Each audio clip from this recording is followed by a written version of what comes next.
कृष्णं नारायणं वन्दे कृष्णं वन्दे व्रजप्रियं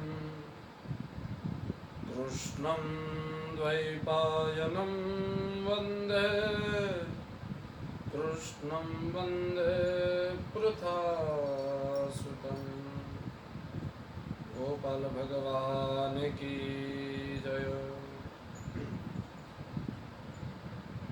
आप सभी वैष्णवों को जय श्री कृष्ण, जय गोपाल।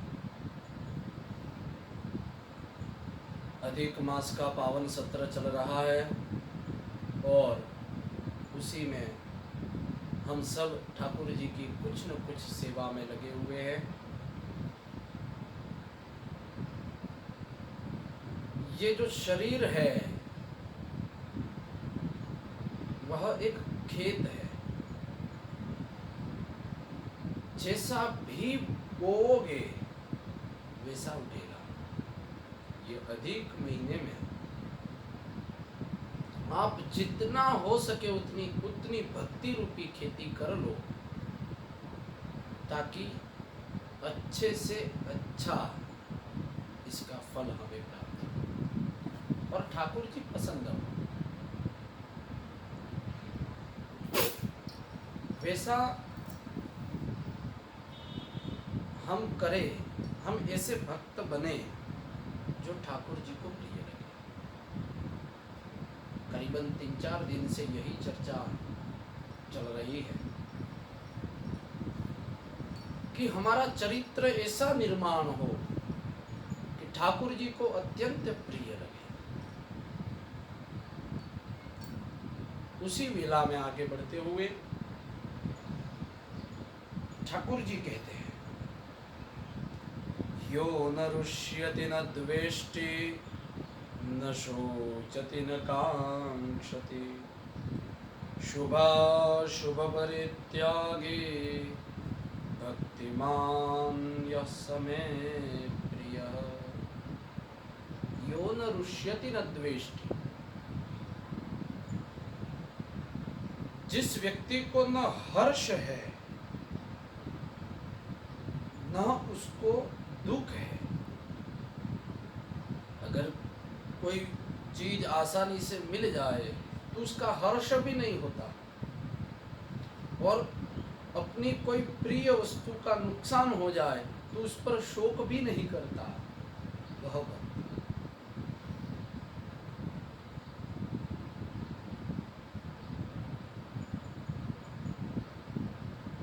मैंने प्रथम या द्वितीय दिन ही कहा था कि अगर अपनी इच्छा अनुसार अगर हमारे साथ हो तो वह ठाकुर जी की कृपा है और हमने जैसा सोचा वैसा नहीं होता तो वो ठाकुर जी की इच्छा।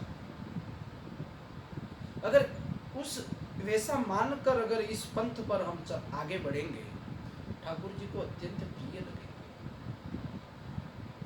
और किसी चीज की आकांक्षा नहीं।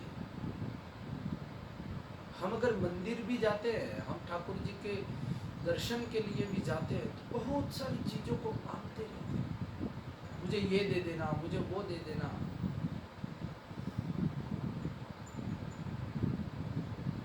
ठाकुर जी ने कहा है कि आवश्यकता किसी की अधूरी नहीं रहती। आवश्यकता आने पर ठाकुर जी सामने से दे देंगे, आपको मांगने की भी जरूरत नहीं पड़ेगी। पर मित्रों, जब दुख कब होता है? अगर हम किसी चीज की आशा लेकर अगर कुछ कार्य करते हैं और वह वस्तु अगर हमें प्राप्त नहीं होती है तो हमें दुख होता है। और अगर हम आशा ही नहीं रखें तो वस्तु नहीं मिलने पर दुख भी नहीं होगा। शुभाशुभ परित्यागी, शुभ और अशुभ दोनों फलों का त्याग करने वाला। यानी वही बात वापिस आ गई कि अगर अच्छा होने पर अहंकार नहीं आ जाए और हर्ष नहीं हो जाए और अशुभ फल प्राप्त होने पर दुखी नहीं हो जाए। शुभ और अशुभ का त्याग करने वाला भक्त मुझे बहुत प्रिय है। जो भगवान कहते हैं कि भगवान परमेश्वर की प्रसन्नता के लिए भक्त कुछ भी करने को तैयार हो जाए, वह भक्त मुझे अत्यंत प्रिय है। और उसी वेला में आगे कहते हैं समशत्रौ च मित्रे च तथा मानपमानयो। शत्रु और मित्र दोनों को समभाव में देखे, समदृष्टि से देखे। मित्रों, शत्रु कब होता है? जब उसके अंदर हम हमारे प्रति कुछ न कुछ दोष देखते हैं, तब हम उससे नाराज होते हैं, वह हमारा शत्रु हो जाता है। अगर हम ऐसा समझे कि उसका स्वभाव वैसा है, जिस दिन वह स्वभाव बदल जाएगा वो अपना मित्र हो जाएगा। अगर इस दृष्टि से अगर हम रहें, समा शत्रौ च मित्रे च तथा मानपमानयो, मान मिलने से अहंकार नहीं आना चाहिए और अपमान मिलने से हमें दुख नहीं होना चाहिए, हमें क्रोध नहीं आना चाहिए। अगर उस तरीके से रहेंगे तो भगवान को अत्यंत ये अधिक मास चल रहा है, हम क्यों ना हमारे जीवन के अंदर कुछ न कुछ बदलाव लाने की कोशिश करें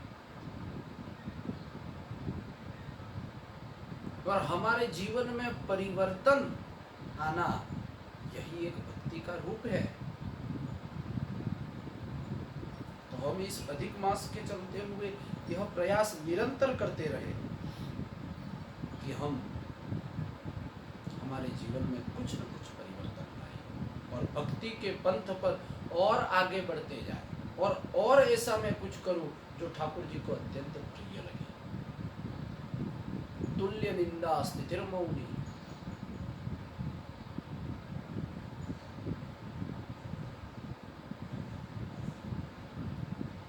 किसी की निंदा नहीं करनी, चाहे व्यक्ति कैसा भी हो। और जो मौन रहता है हर हमेशा, वह भक्त भगवान को अत्यंत प्रिय है।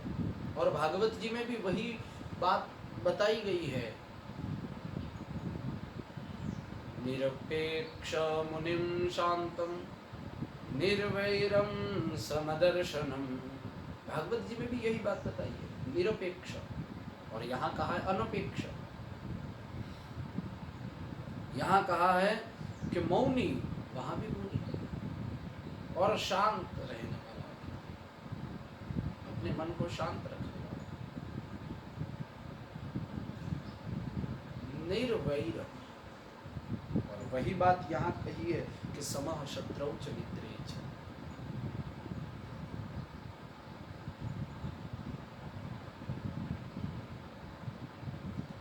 सबको एक दृष्टि से, एक नजरिए से देखने की कोशिश करें।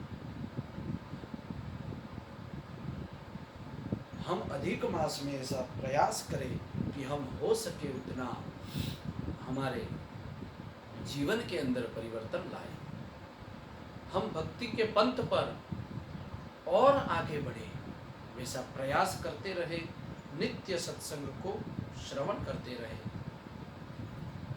आप नित्य सत्संग को सुनने के लिए YouTube चैनल को सब्सक्राइब करें, शेयर करें और लोगों को यह सत्संग का लाभ मिले। और हम हो सके उतनी कोशिश करें कि सत्संग को सुनने के बाद हम हमारे जीवन में ये जो ठाकुर जी ने कहा है कि जैसे भक्त मुझे प्रिय है, हम वैसे बनने की कोशिश करें। तो आप सभी को अधिक मास की पावन वेला में एक ही प्रार्थना कि शालिग्राम की पूजा, ठाकुर जी की पूजा अर्चना करते रहे, तुलसीदल भगवान को अर्पित करते रहे। हो सके तो ओम नमो भगवते वासुदेवाय मंत्र के हो सके उतने जप करें और खास घर में ही रहे, सुरक्षित रहे, इस बात का भी ध्यान रखें। आप सभी को जय श्री कृष्ण, जय गोपाल।